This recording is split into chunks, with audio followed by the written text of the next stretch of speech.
नमस्कार मित्रों, मैं श्री भारद्वाज एक बार आपका फिर से अभिनंदन करता हूँ। ज्योतिषी चर्चा में आज हम मिथुन वालों की बात करेंगे। दोस्तों, यह चर्चा मिथुन राशि के लिए तो लागू होती ही है। अगर आपको अपना लगन मालूम है तो यह चर्चा लगन से भी लागू होगी। 22 अप्रैल से लेकर 15 मई तक दोस्तों 5 बड़े परिवर्तन होंगे, जिसकी चर्चा हम इस वीडियो से करने लगे हैं। इन परिवर्तनों के चलते जो घटनाक्रम होगा उसकी बात करेंगे। कौन कौन सी शुभ घटनाएं होंगी इस अवधि में, कौन से ऐसे पहलू हैं जो आपको लाभान्वित कर जाएंगे, खुशियां दे जाएंगे, तरक्की दे जाएंगे, उन्माद दे जाएंगे, सफलता दे जाएंगे, कामयाबी दे जाएंगे, और कौन सा ऐसा ग्रह है जो आपको सतर्क करता है, और कितना सतर्क रहना उस ग्रह से और उसका उपाय क्या करना चाहिए, ये मैं अक्सर बताता हूँ। भले मैं नेगेटिव बात दबे लफ्ज़ों में बताया करता हूँ, जो मेरे पुराने सब्सक्राइबर्स हैं वो जानते हैं। हमारी वीडियो को अंत तक देखेंगे तो आपको समझ आ जाएगा कि कहाँ पर आपको सतर्क रहना है और कब आपके लिए स्थितियाँ इस अवधि में खास लाभदायक होंगी, किस ग्रह किस राजयोग के कारण। तो शुरुआत करते हैं दोस्तों इस चर्चा की। 22 अप्रैल से लेकर 15 मई तक बड़े परिवर्तन। पहला परिवर्तन मंगल का। मंगल देखिए जोश के, एनर्जी के कारक हैं। आपके लाभ स्थान के मालिक आपके कर्म भाव में आ जाएंगे शनि को छोड़कर। शनि और मंगल मैं अक्सर बताता आया हूँ, ये मित्र नहीं होते और कहीं ना कहीं यह अवरोध भी दे रहे थे सफलता के साथ साथ। कुछ एरियाज़ में जैसा पिता के साथ अनबन हो जाना, धार्मिक कृत्यों में मन ना लगना, क्योंकि 2 क्रूर ग्रह 9th हाउस जो कि धर्म स्थान है, ईश्वरीय शक्ति का स्थान है, आपके भाग्य का स्थान है, भाग्य का साथ ना मिलना पूर्णतः, मन में एक कौतूहल सा रहना, अपने आप के ऊपर ही डाउट रखना, और अगर यात्राएं करने का मूड रहा है, आपने छोटी बड़ी यात्राएं की हैं, तो उसमें भी आपको कहीं ना कहीं वो मनवांछित फल नहीं मिला जो मिलना चाहिए था। मित्रों का साथ ना मिले, इस तरह की स्थिति भी रही है। और मित्रों के प्रति वैमनस्य का भाव, क्योंकि 11वां भाव मित्रों का होता है। शनि के साथ मंगल बैठे थे और अभी भी हैं 2-4 रोज, तो आपको मित्रों की ओर से उतना मदद नहीं मिलता जितना आपको वो था, एक होप था। एनीवेज, मंगल का राहु के साथ संबंध 23 तारीख से होगा। पहला परिवर्तन ये है। इसका क्या प्रभाव होगा, ये कर्म भाव में मिलेंगे दोनों, मंगल और राहु। मंगल और राहु दोनों मित्र नहीं है यहाँ भी, परंतु यहाँ पर एक अच्छी बात यह है कि मंगल यहाँ पर बहुत बली होते हैं, बहुत बली होते हैं। और मंगल की दृष्टि, बली मंगल की दृष्टि लगन के ऊपर भी होगी, पंचम भाव के ऊपर भी होगी, चतुर्थ भाव के ऊपर भी होगी। मंगल आपको याद ये भी रखना कि 11वें भाव के भी मालिक है, जो केंद्र में 11वें भाव का मालिक बैठे और राहु के साथ बैठे, जो कि कैटालिस्ट का कार्य करते हैं। तो कहाँ तक यह योग, जो कि अंगारक योग भी कहलाता है, कहाँ तक यह आपको सफलता दे सकता है और कहाँ आपको सतर्क रहना है, गौर करेंगे इसके ऊपर। अभी पहले थोड़ा सा वृतांत बता दूं कौन कौन से ग्रह परिवर्तन करने जा रहे हैं। दूसरा परिवर्तन इस अवधि में 25 अप्रैल को शुक्र मेष राशि में सूर्य के साथ जा मिलेंगे। सूर्य उच्चस्थ राशि में पहले से विराजमान है। शुक्र और सूर्य का योग 11वें भाव में बहुत भला होगा, क्योंकि सूर्य तो वैसे ही उच्च के हैं, और शुक्र का यहाँ पर आ जाना, जो कि आपके पंचम भाव के भी मालिक है, पंचम भाव का मालिक अपने भाव को देखेगा, ये बहुत अच्छा राजयोग हो जाएगा। तृतीय भाव का मालिक भी उच्च का रहेगा, ये अपने आप में अच्छा है। 3rd हाउस का मालिक उच्च का हो और कहीं ना कहीं पंचम भाव को देखे, इसके ऊपर भी टिप्पणी करते हैं ये राजयोग किस तरह का है। बुध का परिवर्तन होगा 10 मई को। हालांकि उससे पहले 1 मई को देवगुरु यहाँ पर आ जाएंगे अपने मेष राशि को छोड़कर। बहुत बड़ा परिवर्तन है इस साल का। इस साल का सबसे महत्वपूर्ण परिवर्तन भी है और बहुत दूरगामी प्रभाव। आपको बता दूं, ये बहुत अच्छा परिवर्तन है। हालांकि मैंने गुरु के परिवर्तन के ऊपर मैंने पीछे एक वीडियो भी बनाया था, अगर आपने नहीं देखा तो मैं नीचे लिंक दे देता हूँ, आप उसे रेफर कर सकते हैं। आप कहेंगे गुरु का परिवर्तन 12वें भाव में कब शुभ हुआ? दोस्तों, पूर्वाग्रह से इस चर्चा को सुनेंगे तो ये जो मेरी बात है आपको तर्क संगत ना लगे, क्योंकि दिमाग में जब हम कुछ बैठा लेते हैं कि 12वें भाव में गुरु अच्छा नहीं है, कहीं 2-4 वीडियोस देख ली इस तरह की, तो मैं परिवर्तन आपके मन का तो इतनी जल्दी से नहीं कर सकता, परंतु जो भी मैं अंततः आपको बताऊंगा वह सही बताऊंगा, झूठ या ऐसी बात, क्योंकि व्यूअरशिप बढ़ाना या सब्सक्राइबर्स बढ़ाने के लिए ही अगर वीडियो बनानी है तो मिलियंस ऑफ सब्सक्राइबर इकट्ठे कर सकता हूं दोस्तों। 30-40 साल के एक्सपीरियंस के पश्चात अगर मैं अब भी गलत बातें बताने लगूं तो मुझे लगता है एस्ट्रोलॉजी, वैदिक एस्ट्रोलॉजी के साथ अन्याय होगा। खाली सब्सक्राइबर्स बनाना कुछ और बात होती है, उसके लिए और भी तरीके हैं। यहाँ पर आपको सिखाने का काम है, ट्यूटोरियल इसीलिए चैनल का नाम है, तो आपको सही और सटीक जानकारी ही दूंगा जो शास्त्र मत होगी। एनीवेज, तो ये परिवर्तन होंगे और ये कॉम्बिनेशन रहेंगे, केतु और शनि यथावत बने रहेंगे। ग्रहों की स्थिति इस अवधि में 15 मई तक कुछ इस तरह की, 14 मई से सूर्य का भी परिवर्तन होगा, सूर्य भी 12वें भाव में आ जाएंगे। 12वें भाव के सूर्य कैसा फल देते हैं ये भी टिप्पणी करते चलेंगे। बात करते हैं मंगल राहु की, जिसके बारे में मुझे पहले से ही काफ़ी व्हाट्सएप आ चुके हैं और इसके बारे में कुछ भ्रांतियाँ हैं वह दूर कर देता हूँ। देखिए, मंगल जैसे कि बताया, चलिए चर्चा शुरुआत करने से पहले मैं आप से एक निवेदन कर लेता हूँ। अगर आपको ये वीडियो पसंद आता है तो ज़रूर लाइक करें, शेयर करें, सब्सक्राइब करें, इतनी ही गुजारिश है। मंगल की बात कर रहे थे। देखिए, मंगल एक तो 6ठे भाव का मालिक है, एक 11वें भाव का मालिक है। अब 11वें भाव का मालिक होकर केंद्र में बैठे, ये अच्छा संकेत है अपने आप में। लाभ स्थान का मालिक, आय का मालिक मंगल मित्र के क्षेत्र में, मित्र के घर में है और यहाँ पर षड्बल बहुत अच्छी होती है, बहुत स्ट्रोंग होते हैं मंगल। और उपचय स्थान भी है, क्रूर ग्रह है, राहु भी क्रूर ग्रह है। दोनों का योग एक एक्स्ट्रा एनर्जी तो देता है कार्य क्षेत्र पर। ये बात आप अपने दिमाग में रख लीजिए।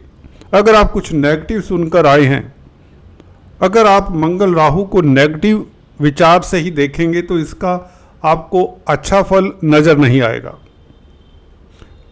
अंगारक योग का फल अगर आप समझकर इसे देखेंगे तो वह गलत होगा, क्योंकि मंगल 11वें भाव के मालिक है, तो 11वें भाव का मालिक राहु के साथ बैठे तो राहु ने कहीं ना कहीं इस 11वें भाव के फल भी बढ़ा कर देने हैं। फिर भी राहु तो राहु है और मंगल की कोई मित्रता नहीं है राहु के साथ। क्या कर सकता है राहु? 6ठे भाव का भी मालिक है मंगल, जैसा कि मैंने बताया। इनकम के साधन तो बढ़ेंगे, आपकी प्रतिष्ठा बढ़ेगी, परंतु उसके लिए आपको शत्रुओं से 2-2 हाथ करने पड़ेंगे। भगवान करे किसी के शत्रु ना हो, विरोधी हो सकते हैं, कंपिटिटर्स हो सकते हैं, आपके हिडन एनिमीज हो सकते हैं। इस अवधि में वह जागेंगे। गौर करिए दोस्तों, इस अवधि में वह जाग सकते हैं, या आप उनको जागने का मौका ना दें, आप उनको हरकत करने का मौका ज़्यादा ना दें। कई बार स्थितियां होती हैं कि आप सोए हुए हैं, बड़े रिलैक्स हैं, और आपका शत्रु, आपका विरोधी आपकी पीछे से जड़ काट रहा है। You got it? तो आपको थोड़ा सा सतर्क रहना है। आपके विरोधी कार्यस्थल पर हरकत में आ सकते हैं। दैट इज इट, क्योंकि कार्यस्थल पर है बैठा हुआ मंगल, 6ठे भाव का मालिक है, राहु के साथ है, तो यहाँ पर विरोधी भी तो अपना काम करने की कोशिश करेंगे। परंतु होता क्या है, मंगल यहाँ पर जैसे बली हैं, तो आप के ऑरा के आगे, आपकी एनर्जी के आगे, आपके जोश के आगे, क्योंकि लगन के ऊपर प्रभाव है, तो आपका जोश, आपका जो एनर्जी है वो मैच नहीं कर पाएंगे आपके विरोधी। आपकी फुर्ती, आपकी स्फूर्ति को मैच नहीं कर पाएंगे आपके विरोधी, इसलिए आपकी सफलता तय है। कार्यस्थल पर हो सकता है, अगर आप खासकर प्राइवेट क्षेत्र में हैं, आपको दिक्कत ज़्यादा हो सकती है। सरकारी क्षेत्र में ऐसा संभव नहीं देखता, क्योंकि सूर्य उच्च के हैं। सरकारी क्षेत्र से बल्कि आपको मदद मिलती रहेगी। 14 मई तक सरकार में प्रतिष्ठा बढ़े, समाज में प्रतिष्ठा बढ़े, कोई अथॉरिटी में व्यक्ति आपकी मदद करे। अगर आप कम्युनिकेशन के क्षेत्र में हैं, मीडिया के क्षेत्र में हैं, तो अच्छा रहे। कोई लिखते हैं तो उसकी सराहना हो, आपका नेम फेम बढ़े। तो ऐसी बात नहीं है, यहाँ पर सूर्य तो उच्च के हैं और सूर्य मंगल की राशि में है, तो मंगल को बल दे रहे हैं सूर्य। देखिए, ये सूत्र होते हैं। आपने अकेला देख लिया कि मंगल राहु के साथ बैठा है, तो ये दिक्कत की बात हो गई, बस इसलिए मंगल राहु दिक्कत देंगे, ऐसा नहीं होता। अगर शत्रु क्षेत्री होता मंगल, याद रखिए, तो यह अंगारक योग का फल देता। मंगल मित्र क्षेत्री है, गुरु की राशि में है, तो इसलिए यह राजयोग है, बहुत बड़ा राजयोग है। इसलिए कार्यस्थल पर हो सकता है कि प्रतिद्वंदी उठे, वही आपकी प्रतिष्ठा बढ़ाने का काम करे। गौर करिए मैंने क्या कहा। जब आपकी ज़िंदगी में चैलेंज आते हैं दोस्तों, तो तभी आपको अपनी शक्ति का एहसास होता है। जब तक आपके रास्ते में कोई अवरोध नहीं आता, तब तक आपको पता ही नहीं होता कि आप में कितनी एनर्जी है, आप कितने इंटेलिजेंट हैं। आपका इंटेलेक्ट चेक भी तभी होता है जब आप परीक्षा में उतरते हैं। ये मंगल का मित्र क्षेत्री होना, राहु और मंगल का उपचय स्थान में बैठना, क्रूर ग्रह अच्छा ही फल देते हैं। खासकर उपचय स्थानों में 3, 6, 10, 11 भाव उपचय स्थान कहलाते हैं। यहाँ पर क्रूर ग्रह हल्का फुल्का चैलेंज देने के पश्चात आपको सफलता दे सकते हैं, देंगे। एनीवेज, बात कर लेते हैं सूर्य, शुक्र और बुध इत्यादि की। सूर्य 14 मई तक उच्च के रहेंगे, तो प्रभाव क्षेत्र बढ़ेगा, मित्रों का साथ मिलेगा, बंधुओं का साथ मिलेगा, अड़ोसी पड़ोसी भी आपके मददगार होंगे। आप खुश रहेंगे, बेसिकली आत्मिक बल अच्छा रहेगा, पॉजिटिव रहेंगे। जब आपकी आत्मा प्रफुल्लित हो, जब आप में कॉन्फिडेंस हो, तो आप खुश रहते हैं। सबसे बड़ी बात यह है, और इसे कभी डिगाएं मत। याद रखिए, कोई नेगेटिव वीडियो, कोई नेगेटिव दोस्त, कोई नेगेटिव हैपनिंग आपकी ज़िंदगी में आ जाती है, कुछ ऐसा सुनने को देखने को मिल जाता है। देखिए, नेगेटिव जो है ना, किसी वीडियो में देख लिया, फलां ग्रह ऐसा फल देता है, फलां ग्रह की दशा है तो ऐसा फल देता है, उससे नेगेटिव मत हो जाए, क्योंकि आपको पता नहीं 50 तरह के तो कॉम्बिनेशन बनते हैं। सिंपल, ये जो हम वीडियोस बनाते हैं गोचर के ऊपर, उसमें दशा का भी रोल होता है, महादशा का भी, कुंडली का भी रोल होता है। तो इसलिए नेगेटिव मत हो जाए, इसे एंजॉयमेंट के मूड से देखें तो आपको बहुत फायदा होगा। शुक्र आपके पंचम भाव के मालिक है, सूर्य भी पंचम भाव को देखेंगे, तृतीय भाव के मालिक। तो यहाँ पर पंचम भाव का मालिक शुक्र 25 तारीख से पंचम भाव को देखे, तो ये शेयर बाजार वालों के लिए अच्छा समय हो जाएगा। राजनीति में जो आजकल हिस्सा ले रहे हैं, उनके लिए अच्छा समय हो जाएगा। तो 25 तारीख से बहुत बेहतर समय है, खासकर संतान के लिए। संतान आपका नाम रोशन करे या संतान को लेकर दुविधाएं दूर हों। आप पॉजिटिव रहेंगे, आपकी सोच अच्छी रहेगी। दोस्तों, मैं कहना भी यही चाहता हूं, जब तक आप पॉजिटिव नहीं होते, जब तक आपकी सोच अच्छी नहीं होती, तब तक आप कुछ कर भी नहीं पाते। अपने आप से लड़ना होता है दोस्तों, लड़ना होता है। You have to fight with yourself, अपने विचारों को कंट्रोल करते हुए, क्योंकि 5वां भाव बुद्धि का है, विचारों का है। आपके विचार शक्तिशाली हैं, अगर विचार पॉजिटिव हैं तो आप कुछ भी प्राप्त कर सकते हैं। याद रखिए, कुछ भी प्राप्त कर सकते हैं। भूल मत जाइए, लोग चंद्रयान में कहां कहां तक पहुंचे हुए हैं, लोग कहां कहां तक तरक्की कर रहे हैं। आप अगर ये सोचे कि ये ग्रह तो अच्छे नहीं हैं, मुझे कुछ दिक्कत हो जाएगी, ये गलत है।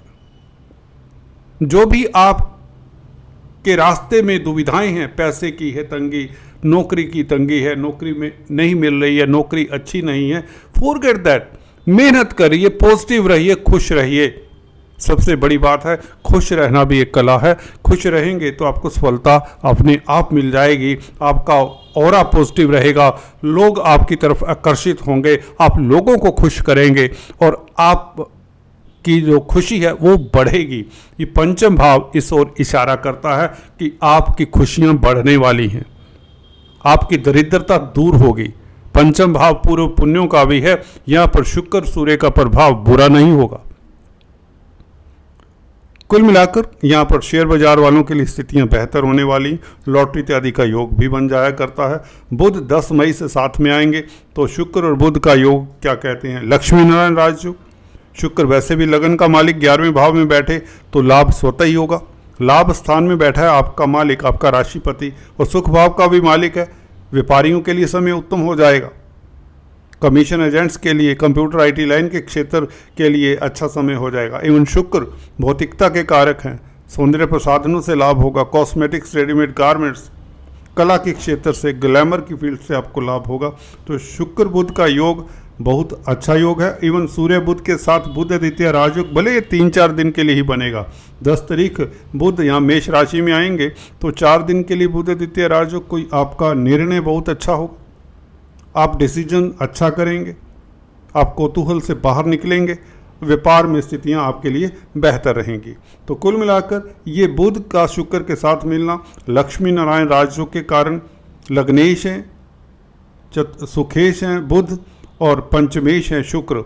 ये जो लग्नेश, चतुर्थेश और पंचमेश का योग 11वें भाव में बन रहा है तो कहीं ना कहीं मित्रों की सहायता से, व्यापार के कारण, रोजगार के कारण आपको सफलता मिलेगी और आपके भौतिक सुखों में वृद्धि होगी। कुछ न कुछ अच्छा होने के योग बनते हैं। मातृ सुख मिले, पेरेंटल प्रॉपर्टी का सुख इत्यादि भी मिल सकता है। पब्लिक संबंधित कामकाज करते हैं, पब्लिक डीलिंग करते हैं, प्रोफेशनल्स हैं, चार्टेड अकाउंटेंट, इंजीनियर, डॉक्टर हैं, आपके लिए बहुत बेहतर समय रहेगा। और गुरु की बात हम हल्के से कर लेते हैं, इसकी चर्चा हम कर चुके हैं, उसका लिंक नीचे दिए देता हूँ। फिर भी देखिए, गुरु 12वें भाव में, 12वां भाव आपको पता है नुकसान का, हानि का, हॉस्पिटल्स का है। इसके साथ साथ यह है विदेशों का भी है। देखिए, जो तो मेडिकल क्षेत्र में उनके लिए अच्छा समय है, हॉस्पिटल्स में कामकाज करते हैं, बहुत बेहतर है। गुरु का परिवर्तन जो कि 1 मई से होगा, गुरु वृषभ राशि में गोचर करेंगे। परंतु ऐसा नहीं है कि यहाँ पर गुरु नुकसान नहीं देते। देखिए, ये धारणा काफ़ी गलत है, क्योंकि गुरु की दृष्टि शुभ होती हैं। चतुर्थ भाव के ऊपर गुरु की दृष्टि पड़ेगी तो आपको मानसिक सुख मिलेगा, मानसिक तृप्ति मिलेगी। धर्म कर्म के कामों से आपको खास फायदा होगा। कर्जे से निजात दिलाने में मदद करेगी गुरु की सप्तम दृष्टि। और गुरु की खासकर 9वीं दृष्टि अष्टम भाव के ऊपर आपको जो गोपनीय कार्य करते हैं, जो आपके गुप्त दुख हैं, सीक्रेट सॉरोज, जो आप दुख किसी के साथ शेयर नहीं कर सकते, किसी के साथ साझा नहीं कर सकते, वह दुख भी दूर होते हैं। गुरु यहाँ पर बैठकर कहीं ना कहीं आपके ड्रीम्स को पूरा करते हैं या आपके ड्रीम्स को पॉजिटिव करते हैं, आपकी नेगेटिविटी दूर करते हैं। देखिए, 12वां भाव इमेजिनेशन का है, 12वां भाव काल्पनिक विचारों का है, आपकी नींद का है, आपके ड्रीम्स का है। तो गुरु जैसा शुभ प्लैनेट यहाँ पर बैठे तो आपकी नींद अच्छी होती है, आपकी विचार शक्ति, इमेजिनेशन आपका पॉजिटिव होता है, सकारात्मक होता है, जिससे आपको तरक्की करने में मददगार होता है। धर्म के प्रति आस्था बढ़ती, जिससे आप सुकून में रहते हैं। आप अपनी रिस्पॉन्सिबिलिटीज़, अपने दायित्व निभाने के प्रति प्रेरित रहेंगे, जिससे भी आपको लाभ होगा। आपका स्वास्थ्य उत्तम होगा, क्योंकि 7th हाउस के ऊपर गुरु की दृष्टि है तो हेल्थ अच्छी रहेगी। 7th दृष्टि 6th हाउस के ऊपर है तो हेल्थ अच्छी रहेगी। तो कुल मिलाकर गुरु का गोचर इतना बुरा नहीं जितना लोग अक्सर मानते हैं। यहाँ पर वृषभ राशि में है तो कहीं ना कहीं विदेशी कामकाज में भी आपको सफलता मिलती है, विदेश यात्रा के योग तक बना देता है गुरु। दोस्तों, चर्चा को यहीं समाप्त करते हैं। आज इतना ही। Please do subscribe, like and share. Thanks for watching this video.